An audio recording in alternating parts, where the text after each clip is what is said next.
It's lit. I gotta get my hair done. I know I look crazy, y'all, but bear with me. It's probably gonna be getting done sometime today by Mom Dukes.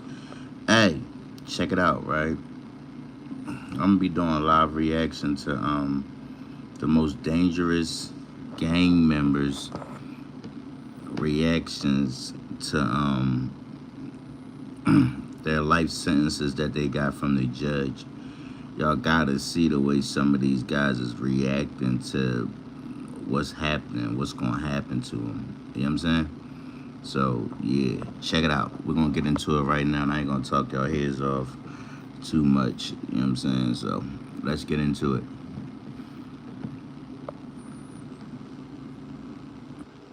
Stop. Stop. I'm sorry for what happened to your underfoot. Just stop. You like in prison? I made my ruling. Don't get scared now. Don't get scared now, nigga. It was so very hard for me to tell a 5-year-old. Look at Buddy. Look at Buddy. I don't regret it. The only thing that regret is that you still too. I wish I killed more of those mother. Dang. Was turned upside down. Ruthless. You took it upon yourself to get my sacrifice. You changed our lives for her.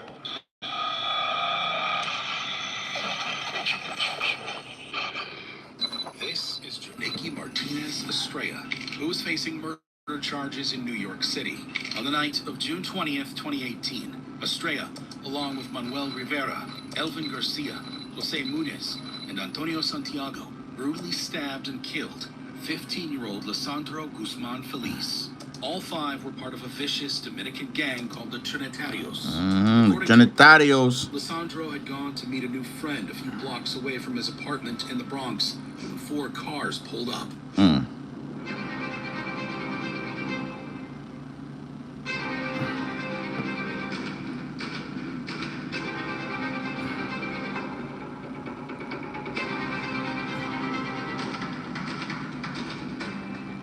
Mistaking him for a rival gang member, the cars started chasing Lisandro, eventually cornering him to a nearby bodega.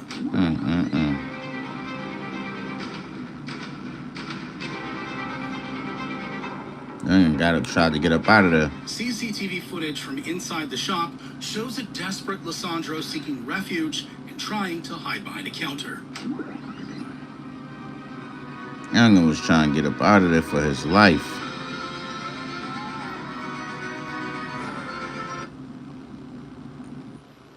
Damn, what happened? Damn, that's crazy. Younger was trying to escape with his life. Spotted by one of the gang members. A scuffle ensued and Lisandro was dragged out of the bodega.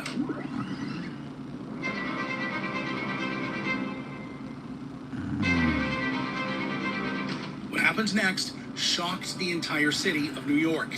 Armed with large knives and machetes, the 5 took turns brutally stabbing the teenager. Damn. Look. Oh my God. Then fled away in getaway cars. It's them Trinitarios for y'all, yo. They don't play, they vicious. The severely injured Lisandro managed to enter the shop. If you don't know about Trinitarios, man, you gotta do your homework on the Trinitarios, man. Vicious, yo. To call 911. That's crazy. They just dragged that young boy out that poppy store and stabbed him to death with machetes. It's wow. Mind blowing. Trinitarios ain't no joke. He tried to run and get away and go into the poppy store, but passers-by desperately tried to save Lisandro. However, 2 police officers just stood by watching the scene. They were later investigated for failing to help. Just 20 minutes later, Lisandro passed away as a result of a fatal stab wound to his neck. Police soon got hold of the CCTV footage and arrested the 5 suspects, charging them with first-degree murder. Police have arrested the 5 suspects accused in the murder of this teenager in the Bronx. At their trial, all that shit for mistaken identity. He wasn't even the one. Like, he wasn't even, like, that's crazy, man. Mistakenly for a gang member. He wasn't even a gang member. 5 of his fellow alleged Trinitarios gang members. Alvarez, who had helped drag Lisandro out of the bodega, he then wound up flipping on his whole gang. Time served for conspiracy charges.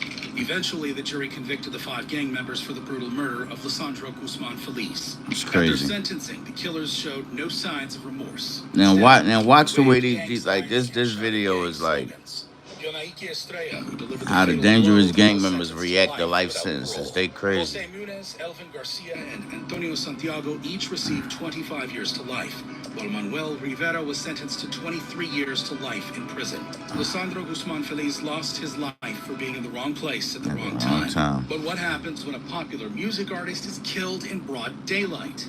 Like in the case of José Onfroy, a rapper popularly known as Triple X Temptation, who was killed Tentacion, in a bro. robbery in I hate when they Florida mess up on people's June names. 18th, 2018. 20-year-old Onfroy was out shopping for a motorcycle with his step-uncle Leonard Kerr. There's XX walking into the store. This was a crazy case, man. Terrible, Earlier that sad day, what happened to Onfroy X, man. withdrew Rest in about peace, X. $50,000 from the bank to make his purchase. The young rapper was unaware he was being stalked by 4 men: Michael Boatwright, Trayvon Newsom, Dedrick Williams, and Robert Allen. Williams and Allen even followed Onfroy into a dealership to confirm that it was indeed the rapper. Look at Biggie Smalls. Big back. And he was the one that ratted on everybody in the whole case. Mr. Big Mac. Big back. Lil Debbie.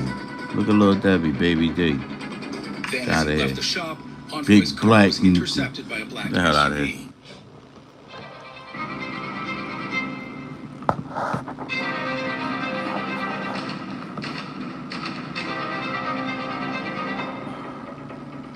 Armed with guns and faces covered with a mask, Run Boatwright up on and it. Newsom stepped out of the SUV and robbed Onfroy at gunpoint. A scuffle ensued, and the two ended up fatally shooting the rapper before grabbing his bag of cash and fleeing.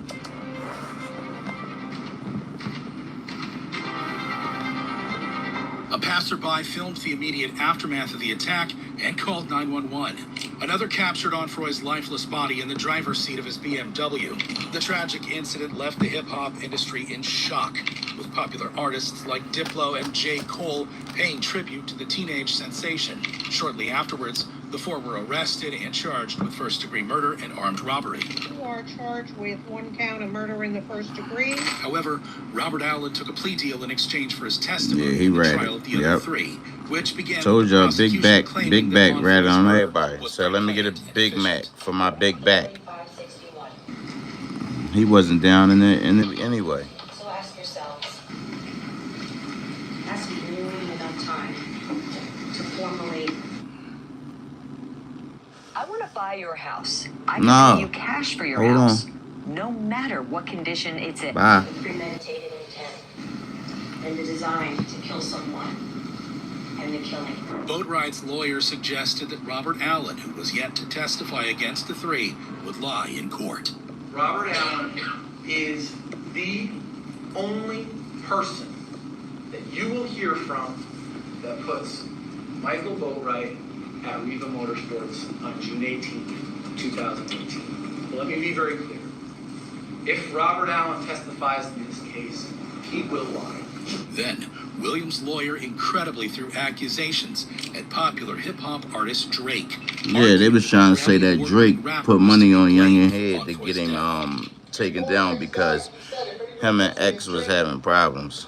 And do you think that for one moment, here today, days after the event, he's killed by 2 masked men, right? He came on social media and said, guys, before he does, if anybody kills me straight, do you think in that time span that they went and they addressed him, they talked to him? No. Do you think sitting here today, years later, any detective has ever asked, Drake or anybody like that? No. He also accused Robert Allen of getting paid by Drake. How much money in 2018 did you receive from either Drake or one of Drake's associates? I never met Drake. You never met Drake? No. Do you know who he is, though, right? Yes. Okay. Finally, Newsom's lawyer appeared last, stating that no physical evidence linked his client to the crime. The evidence will not show that any firearm was ever recovered that could be matched or linked to Trayvon Newsom. The evidence will show no DNA whatsoever found on the body of Mr. Onfroy or on that car However, he was wrong. The prosecution presented a boatload of evidence in court, including CCTV footage from the crime scene. But it was three pieces of damning evidence that settled the case. First was the testimony of Onfroy's step-uncle Leonard Kerr, who fled the scene of the shooting. He described what actually happened that day. All the guys, I tell you, all the guy went to run to Jassay's side. The shot I want to come around to the door that I was, my door that I opened, and he go inside the car. And then I heard something like, fire. How much time I don't know, but I heard something like exploding. Kerr also reenacted the moment Onfroy was shot. You don't come out the effing car. And he was like with a gun. You don't come out the effing car. The shot of one was at Jassay's side. The second crucial piece of evidence was pictures and videos captured the day of the shooting, showing the defendants posing and dancing with stolen money. It shows Williams fanning $100 bills and surrounded by money. And this video taken at 12:35 a.m. This time Williams appears to be in a car, also fanning $100 bills, smiling and singing. And finally, the testimony of Robert Allen ultimately sealed the deal. As he grabbed the bag, shots are fired. Who shoots the shots that are fired? Michael Boatwright. And who does he shoot? Triple Evans. Where does he shoot him from? What side of the car? Allen claimed that Newsom grabbed the bag of money. Boatwright shot Onfroy, and Williams was the getaway driver as he sat in the car. Unsurprisingly, the trio were convicted of all charges and sentenced to life in prison without parole. Michael Boatwright received an additional life sentence plus 30 years, as he was the one who pulled the trigger on Onfroy. As for Robert Allen, his plea deal meant a reduced sentence of 7 years in prison plus 20 years probation for second-degree murder, while XXXTentacion's promising life was cut short for a few $1,000s. But what happens when an attempted robbery goes horribly wrong? Like in the case of Michael Thomas, who's facing homicide charges in Wisconsin. Damn. He said, man, F that, I'm not doing all this time. 16-year-old Thomas was driving around in a stolen minivan with Malik Merchant and Jimmy Scales when they stopped at West Lisbon Avenue and attempted to rob Sharon Staples. Thomas allegedly jumped out of the car and threatened Sharon to give up her purse. But when the 34-year-old resisted, Thomas fatally shot her. Sharon was 12 weeks pregnant at the time. Thomas was arrested, where he pled guilty to 2 counts of first-degree reckless homicide for killing Sharon and her unborn child. At his sentencing, Thomas was initially calm and silent, then suddenly all hell He lost loose. it. That's sick that that sentence resonated in his brain. He lost his mind.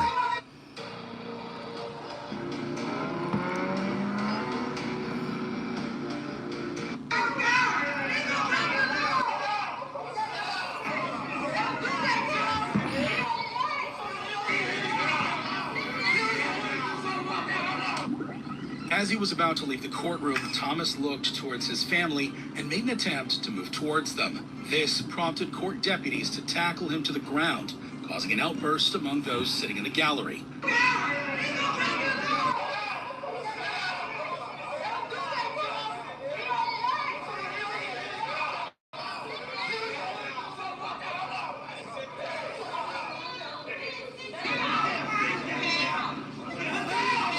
The deputies managed to stand him up on his feet, but they couldn't control the teenager.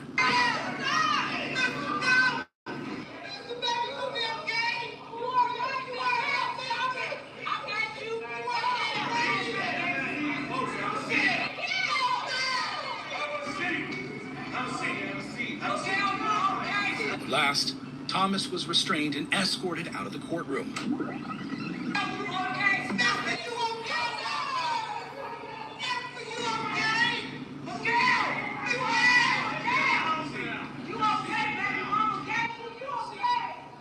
You should have had him when he was running around the streets.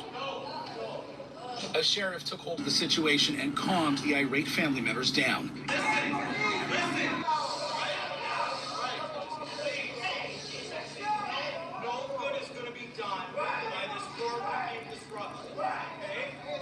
What's going to happen is we are going to allow the other people that were in this courtroom to leave. Eventually, the crowd started leaving.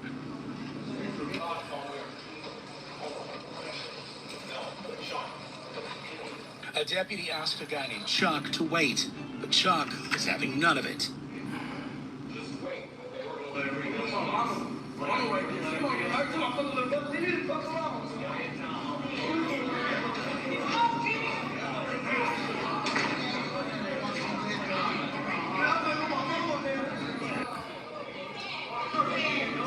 Man, what they arresting him for?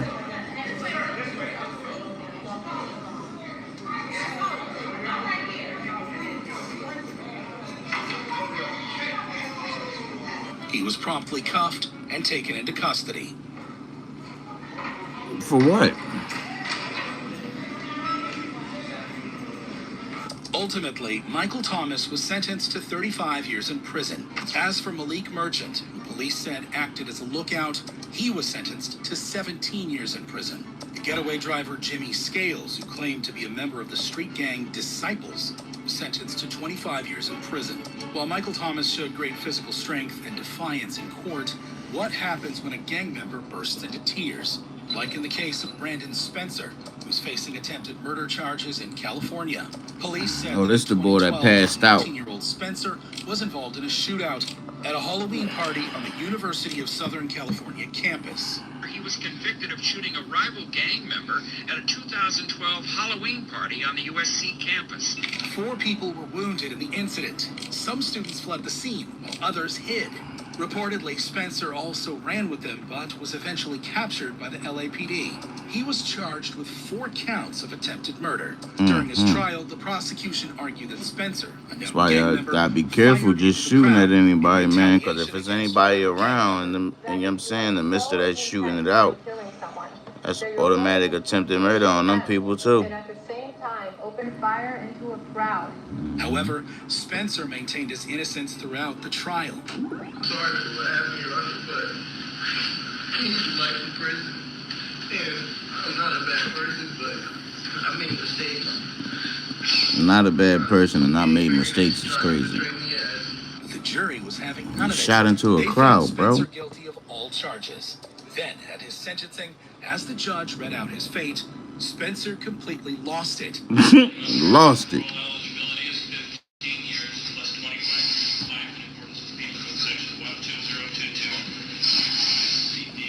Look at Spencer. He broke down and banged the table twice with his head. He about to knock his brain out of his head. Yeah. Concussion. Ultimately, Spencer was sentenced to 40 years to life in prison. Dang. USC shootings. Football numbers. While It's Brandon crazy. Spencer had a total meltdown in court, how does it compare to a case that terrorized the whole country? Like in the case of David Parga, who's on trial for murdering a student in California. In 2006, how many single-family houses, single-family homes would it take to equal one multifamily deal like this? 27-year-old Leland Washington, an African-American, was reportedly asked to leave a Halloween party where most of the guests were Mexican gang members. Police said Washington came back to the party, which Pargas, a La Habra Street gang member, felt was a sign of disrespect. The gangster then walked up to the college graduate and, without provocation, shot him several times in the torso. Washington was rushed to UCI Medical Center, where he died soon after. Parga was arrested and charged with felony murder. He decided to represent himself in court and was eventually found guilty of second-degree murder. During sentencing, family members of Washington addressed their loved one's killer. His brother said Washington did not deserve to go this way. There's days that the grief is so much that I just kind of muddle through the day. You have to understand who he was. He was such a great person, and the way that he died, he did not deserve that at all. While their sister spoke about the emptiness left behind by her brother's death. Halloween weekend will never be the same for us. My brother was murdered that weekend, and it's ironic that we're here today for the sentencing for the person that murdered Leland Cleophas Washington. And finally, their mother said if given a chance, Washington would have been a great friend to his killer. And I think if Mr. Parga had ever known this, he couldn't have been anything but a friend to him. he couldn't have found any other way but to make him a friend. Parga was also given a chance to speak, where he displayed remorse for his actions and apologized to the victim's family. There's nothing I could do to get his son back, brother back, but I am deeply sorry for what happened to him. To you specifically, I want to say sorry to what happened to your son. I know the pain you're feeling. My mom comes to see me, she cries because what's happening to me, and I could only imagine what you're going through to lost your son. However, the judge called Parga a coward for shooting the victim for no apparent reason and ultimately sentenced him to 50 years to life in prison for the murder of Leland Washington. While David Parga was a small-time gang member at the bottom of the food chain, what happens when the leader of a biker gang gets caught?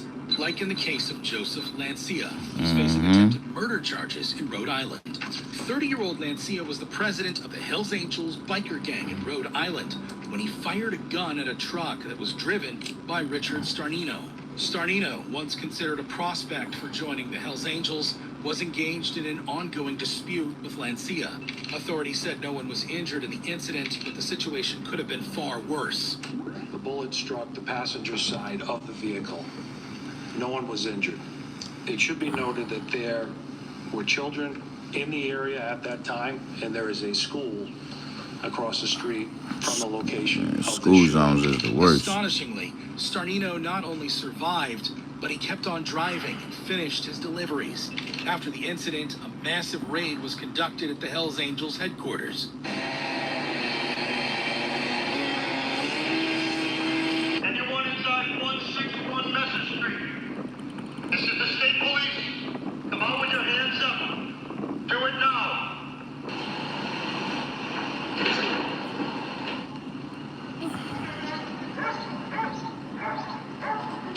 Some gang members were arrested and taken into custody. Lancia, too, was arrested. However, as part of a plea agreement, more severe charges of attempted murder were dropped. Instead, Lancia pleaded no contest to felony assault and battery. 30-year-old Joseph Lancia changed his plea from not guilty to no contest. At his sentencing, several members of Hells Angels came in full support for their president. Lancia was given a chance to speak, which he refused. Is there anything that you would like to say, sir? No. However, Judge Kirsten Rogers had some words for Lancia. Should you not appear in a timely manner, and I'm talking 5 minutes late, or if there are any violations of your release. She also ordered him to stay away from the victim. There is a no contact order for the protection of Richard Starnino for the duration of 8 years. Eventually, it was time for Lancia to learn his fate. A 5-year full sentence, all of which is to be served at the ACI.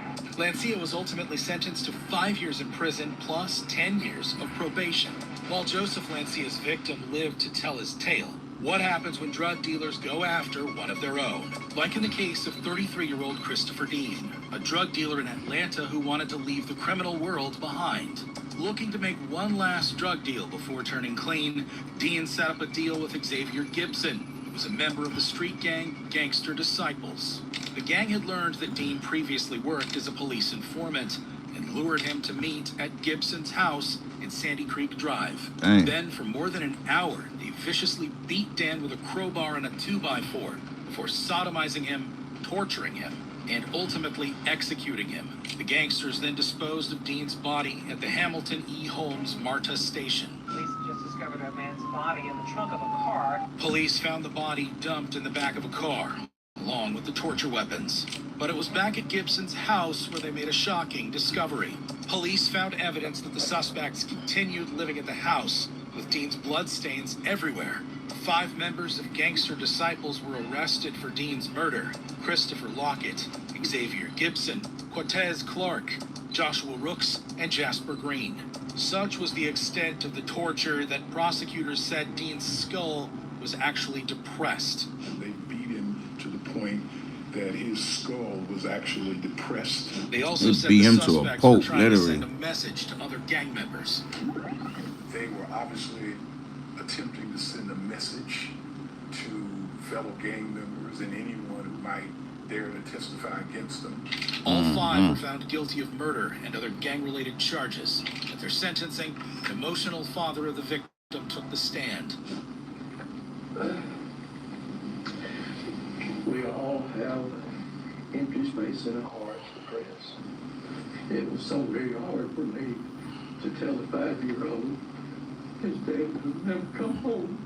Ultimately, the 5 gang members were sentenced to life in prison for the murder of Christopher Dean. While Christopher Dean's killers showed no remorse, the suspect in our next case made the whole courtroom emotional. This is Tariq Jackson, who's on trial. Welcome to Bigo, where connections come alive. Anytime, anywhere. Download Bigo. For murder in Michigan. Jackson was 16 when he allegedly pulled out a gun and opened fire after a fight broke out between 2 Ypsilanti gangs in 2015. The bullet hit 20-year-old Keandre Duff in the head, instantly killing him. Jackson, now 18, was facing multiple charges, including open murder. He was set to go to trial, but eventually pled guilty to second-degree murder. Things got emotional at his sentencing when the victim's mother directly addressed Jackson. Her whole world was turned upside down from that point. She said his actions had changed her life forever. You changed our lives forever. You took it upon yourself to end my son's life. But shockingly, she forgave her son's killer and showed sympathy towards him, addressing him as a young man who had dreams. When he forgives you, I forgive me.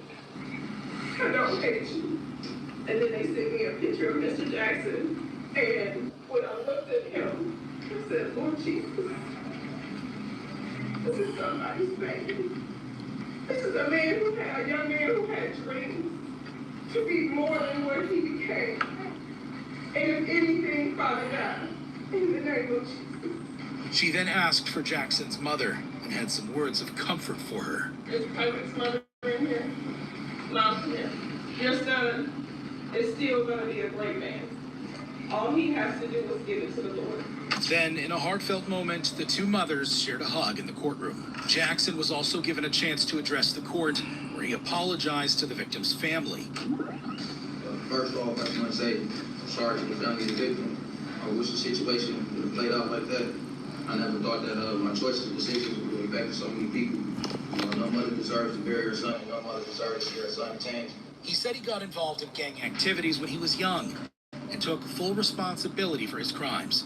I was 16 at the time of the incident. I was young, angry, Boulevard, Carter Streets, in the middle of gangs and all type of other stuff. And I felt like, that was the best choice for me to make. But today I don't think that was the best choice.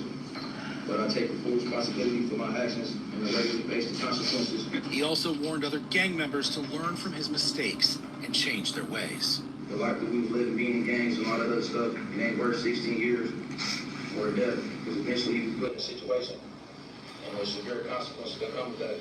Then he ended his statement with some words of encouragement for his family. My family, I just want to say, don't cry, this isn't a funeral. My life is far from over. They can lock my body, but they can't lock my mind. It's going to be a long tunnel I have to walk through, but I always stay focused at the light at the end. Ultimately, Jackson was sentenced to 17 to 40 years in prison for the murder of Keandre Duff. While Tariq Jackson's youthful exuberance took the life of a youngster, what happens when someone attacks a police officer out of desperation? Like in the case of Officer Bronson Kalaloa, a 10-year veteran who was killed during a traffic stop in Hawaii. In 2018, Officer Kalaloa approached a vehicle driven by Justin Waike, a wanted fugitive who was out on bail. Waike had an outstanding warrant against him for violating bail terms. He also had 16 prior convictions, including drug and firearm offenses. During the stop, as soon as the officer approached him, Waike opened fire, hitting Officer Kalaloa in the neck and leg. The 46-year-old later died in the hospital. Waike escaped and went on the run, and a large manhunt ensued on the island of Hawaii. 3 days later, an SUV was stopped at a checkpoint in South Point. Police said Officer Brian Tina opened the rear hatch of the vehicle, and Waike, who was hiding underneath a blanket, emerged and opened fire, wounding the officer. Justin Waike was in the very back and had shot him. He had concealed himself underneath the blanket, so the officer did not see him. Other police officers returned fire, and Waike was killed in the shootout. There was an exchange of fire there, and Waike, as a result of the exchange of fire, Waike was killed. Waike had 3 accomplices present in the car who were helping him escape: Jorge Pagan Torres, Malia Lahala, and Crystal Ferreira. Torres, Lahala, and Ferreira remain in custody, and today in court, the judge denied them bail. They were arrested and charged with accomplice to attempted murder. However, the prosecution couldn't prove those charges, and the three were later convicted of lesser misdemeanor assault offenses. Ultimately, Lahala was sentenced to 6 years in prison, while Pagan, Torres, and Ferreira each received a year of imprisonment. While Officer Bronson Kalaloa lost his life in the line of duty, what happens when a helpless elderly woman is killed? No. Like in the case of David Moses, who's on trial for murder in California. Fresh lemonade! Sorry, kid, I don't get paid till Friday. Just use Bridget and get up to $250 instantly. Moses was 17 when he and two others reportedly entered the home of Dorothy Session with the intention of robbing the 81-year-old. When Dorothy resisted, Moses mercilessly beat the old woman to death. Moses admitted to investigators in an interview that he struck the woman. Police found Dorothy's body with multiple injuries, including a broken nose, missing teeth, cuts to her mouth, and black eyes. Wow. Moses was arrested and 2 years later convicted of first-degree murder. At his sentencing, Moses showed no remorse for his Old actions. lady though, gang. He laughed and yawned throughout the proceeding, finding the whole situation boring. With a chuckle, a laugh, and yawn after yawn, David Moses acted strangely at his sentencing this morning. At one point, he even dozed off in his chair.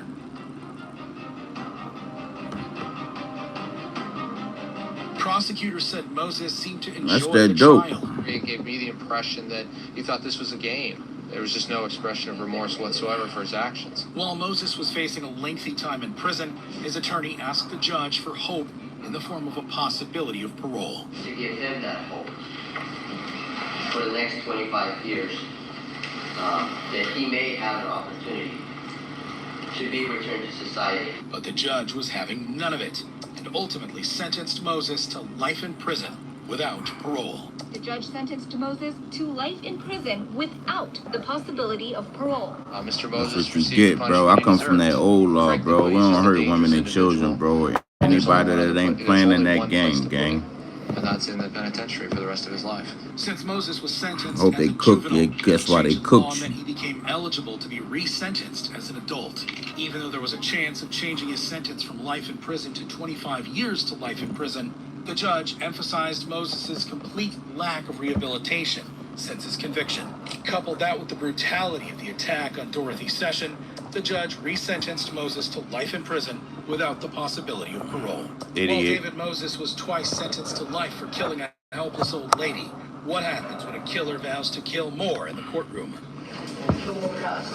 Like in the case of Luis Bracamontes, who's on trial for killing two police officers in California.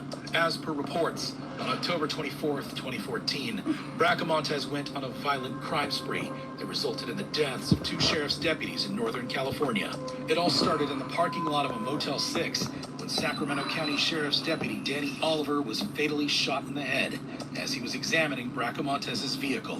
Bracamontes then stole a car and fled to Pacer County, where he shot two law enforcement officials, killing Detective Michael Davis Jr. Bracamontes, an undocumented immigrant, is accused of murdering Sacramento County Sheriff's Deputy Danny Oliver and then Placer County Sheriff's Detective Mike Davis Jr.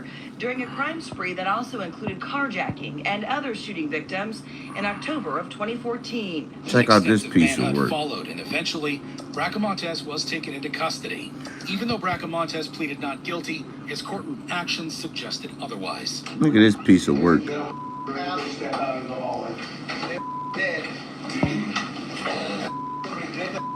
Bracamontes showed no He said, I don't remorse and regret wished none he of that. killed more, I wish I promising killed to more do of so y'all. once he broke out of prison. You don't want to allow me to do that. Get him to step out and go home. I don't regret it. The only thing I regret is that he's killed too. I wish I killed more of those mother. I will break out soon and I will kill more. However, Damn. what he did next shocked everyone in the Yeah, you courtroom. need to be fried. There's no need to promote. Be silent. Be silent. Bracamontes gladly admitted to killing the two police officers. Even his own attorney didn't try to hide the fact. Mr. Bracamontes is responsible for the deaths of both Deputy Danny Oliver and Detective... That's how you know you're guilty, when your lawyer Unsurprisingly, admit Bracamontes to it was found too. guilty of first-degree murder. Did unlawfully and with malice aforethought commit murder in the first degree. His reaction? A wry smile and an audible cheer. We find the defendant guilty. He said, Bracamontes' "Yay!" got even more unsettling as he blew kisses, smiled, and clapped towards the He's a victim's psycho. members He's sitting in the lost gallery. it. He said, Then in one final act of forget defiance, them. Bracamontes made a chilling threat while leaving the courtroom. While Luis Whoa. Bracamontes' cold-blooded murders and courtroom threats were truly So I'm gonna shocking, take down more what cops happens soon. when you have to kill to move up the ranks within a criminal gang? Like in the case of Victor Rodas, who's facing murder charges in Virginia. According to reports, on March 27th, 2017, Rodas and 4 other members of the international criminal gang MS-13 kidnapped and brutally killed Raymond Wood.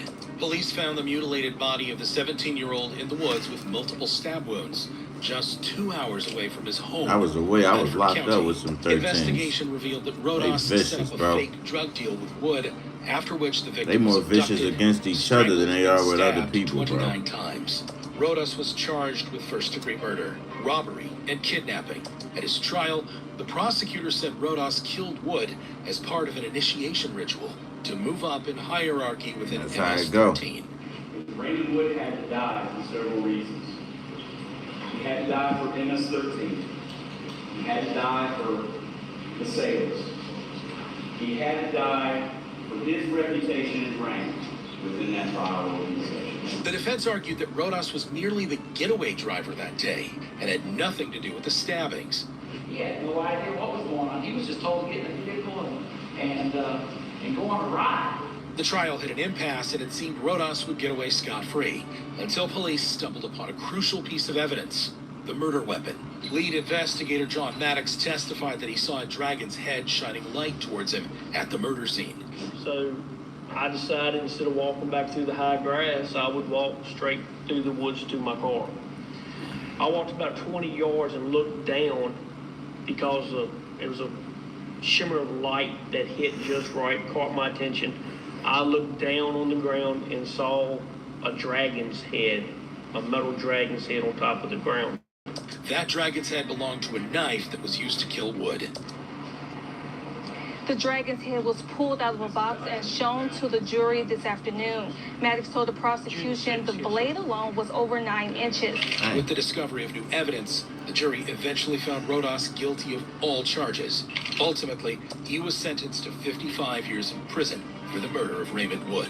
While Victor Rodas's criminal ambitions resulted in a lengthy jail sentence, what happens when you go on a rampage just for fun?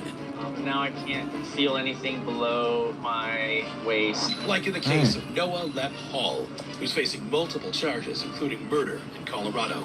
In August 2021, Lep Hall and 4 others, all between the ages of 18 and 21, reportedly went on a crime spree that left the state of Colorado in shock.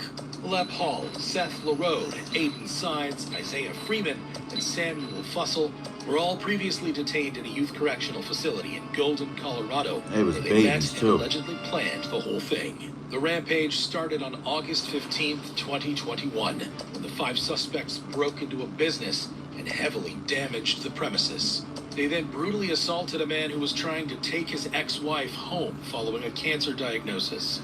He later testified in court saying his ex-wife blamed herself till the day she died. Even to the day she died at a hospice, she looked over under the moments of clarity and apologized to me. I'm sorry. She blamed herself. The more serious crimes came later, when a man was left for dead after being robbed and shot. Thomas Young, who was paralyzed from the waist down after the incident, spoke from his hospital bed. I went from being, regular 30-year-old guy, athletic, riding a bike everywhere, and now I can't feel anything below my waist. However, what happened next was even more shocking. 18-year-old Jewish student Shmuel Silverberg was leaving the Yeshiva Torres Chaim school in Denver when the 5 intercepted him, chased him inside, and gunned him down. Most disturbing of all, the murder of an 18-year-old Jewish student who was chased down inside his yeshiva school, before being shot repeatedly. The rampage ended when 3 of the 5, including Leb Hall, were arrested. Police later apprehended the other 2. 2.5 months later, police would arrest him and some of his alleged accomplices at this home Was it a after hate a one-night crime? crime spree. 4 of the 5 pleaded guilty to a variety of assault and burglary charges.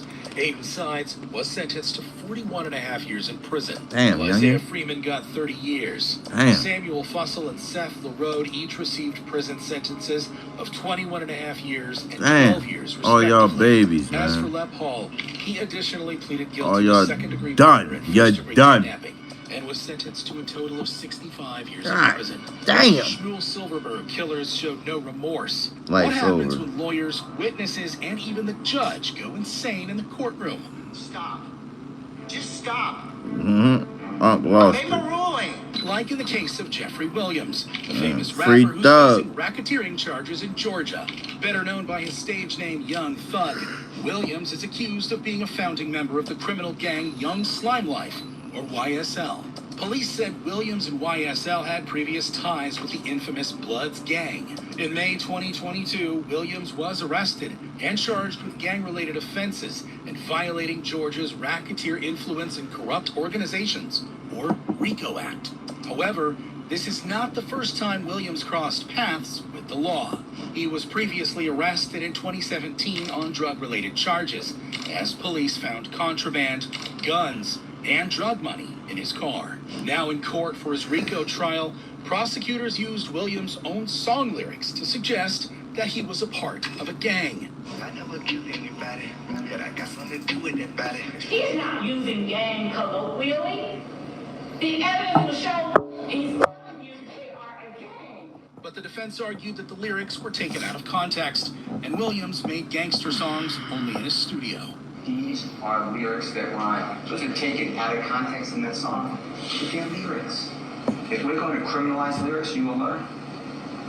We all should watch what we say. This is, you will learn, studio. Yeah, it's kind of like taking away people's freedom of speech. They are creating music for us to listen to. They also said prosecutors misunderstood Williams' stage name, and that Thug actually stood for truly humble under God. No, that's what he said it meant. If he could ever make as a musical artist and help his family, himself, and his many others out of this endless cycle of hopelessness, he would be truly humble under God. That's what Thug means. Prosecutors then introduced a picture that showed Williams making Bloods gang signs, but the defense had other ideas. Prosecution is targeting, that's Jeffrey taking a selfie in the mirror, and he has his hand up, and the indictment that the prosecution had the grand jury return says he's holding up a blood sign. That furthers this conspiracy. They argued Williams only made a sign that denoted positivity. Blood signs like this, it looks like a B. That is a P. Jeffrey's fingers are down.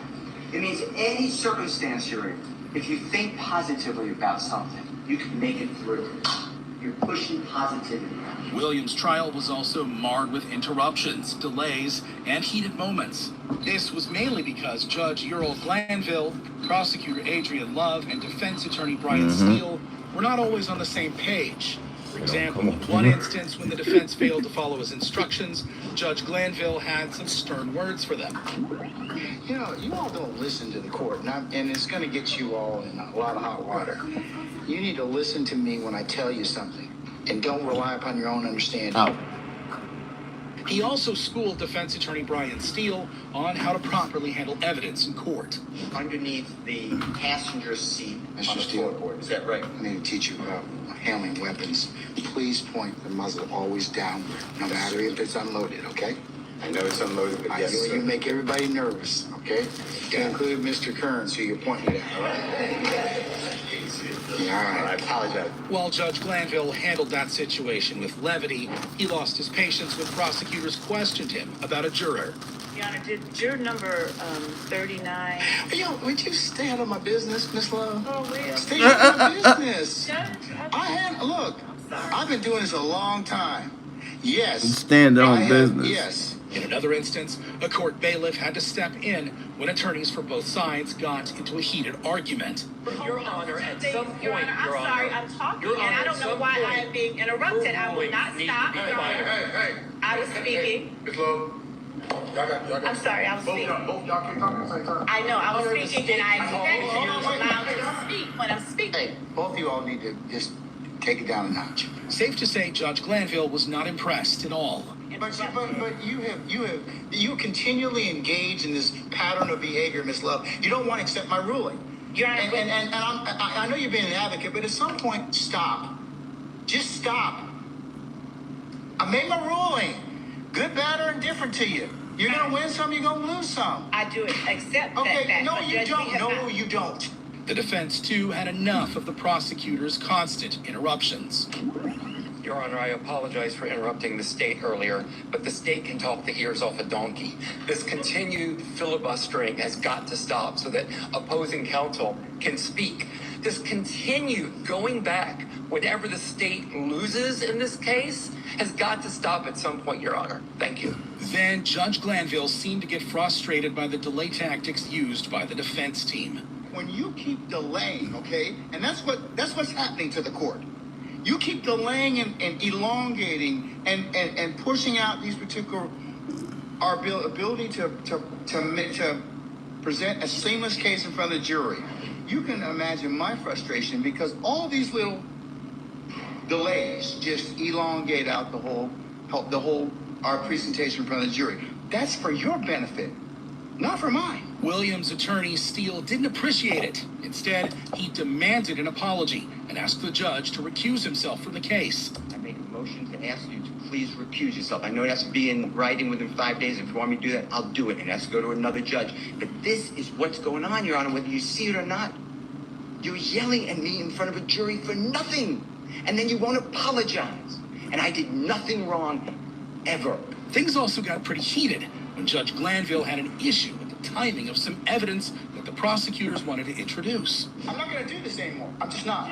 We are starting right now. It's 1:20.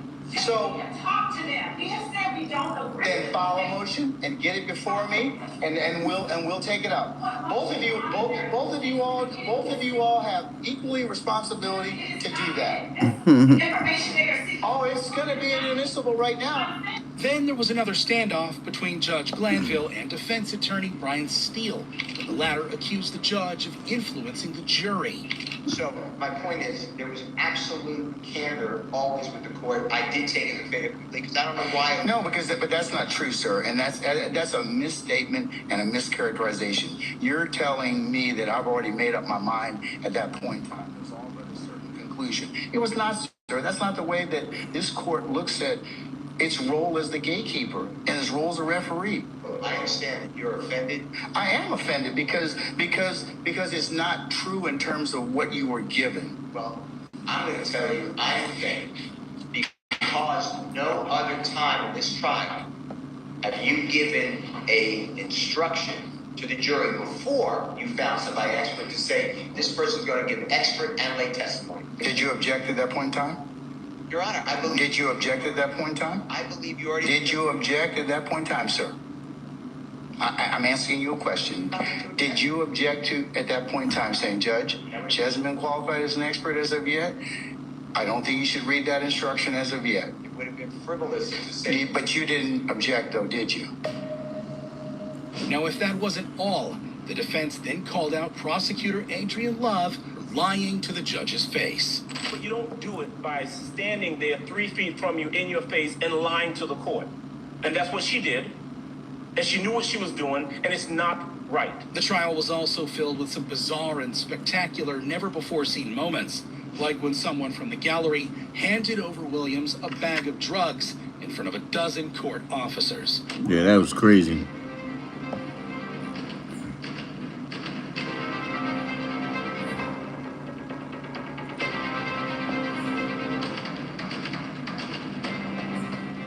Or when a juror got into trouble for recording courtroom proceedings. Do you recall this court giving you the ad nauseum admonitions about acceptable behavior? about having phones out? Yes. At the moment when we came in, Didn't I tell you to turn your phone off? it was, I'm going to be truthfully and very honest. When it was a lot going on, we had just come from different Answer my floors. question first, and then you can explain it. Do you recall us telling you to turn off your cell phones? Another juror took off to a vacation instead of attending jury duties. She was held in contempt and oddly punished with a 30-page essay on the importance of jury service. Ordinarily, madam, I do find you in contempt, but here's what I'm going to do. What I think I'm going to do is, in order for you to satisfy your contempt, I'm going to commute the 20 days and require you to write a 30-page paper on the importance of jury service. Incredibly, a third juror was also held in contempt after he inquired to the media about the trial. Why would you think this would be okay for you to inquire about this? It was a dumb mistake on my part. I mean, because that tells me you were listening on the media, which is what I told you not to do as well. He too received a peculiar punishment. You're going to do 10 hours of community service, all right? Then, when we pick a jury in this case, you're going to come for the first 5 days of trial. The court was also the victim of a cyber attack, where all the screens were bombarded with naked Zoom calls, much to the amusement of everyone present. Looks like they got Zoom bombs. So this just popped up on everybody's screen, on the television in the courtroom. And, it was graphic, lasted for several seconds. I remember that. Before the judge said, we've been hacked, and instructed the deputies to shut off all the TVs. The trial also saw its fair share of questionable witnesses. One of them erupted on the stand during cross-examination. I really don't understand what's going on. I don't remember. My head hurt. They keep asking me questions about this, keep asking me questions about that. By 2013, I don't remember. He said his number was made public, and he and his family were being harassed. People calling my phone right now, threatening me, texting my phone. I ain't had no sleep. I've been up all night since yesterday, 7 o'clock. From 7 o'clock yesterday to 6 o'clock this morning. Still getting calls. Still getting texts. Then he made the most shocking revelation. Can I get a water or something? I'm so high right now, y'all. I'm about to go sleep on y'all ass. There was also a witness who seemed to have been forced to testify in court. When you testified yesterday, you didn't want to be here. Yes. She made claims of harassment by the district attorney's office. And part of it is because of the interactions, and your reaction yesterday was based on the interactions you had, not with Mr. Williams or anyone over here, but with the district attorney's office. Isn't that true? Yes. You told us when you were back there that they had been, quote, harassing you for a number of months. Is that true? Yes. Judge Glanville, finally fed up with all the delays and interruptions, addressed the court. You said that you would do it later as it came Okay, out. well, here's the thing. Later is now. I got a jury in the box, so you could have asked me that an hour. I mean, we had time this morning. I could have gone through that this morning and made clarity on it for both sides. The judge said if need be, he'd hold court on the weekends to make up for the lost time. If necessary need be, we'll start having court on Saturday and Sunday. Yeah, well, that's my call. So if you don't want your Saturday and Sunday sucked up, I think we need to work a little harder. Safe to say the trial is still ongoing.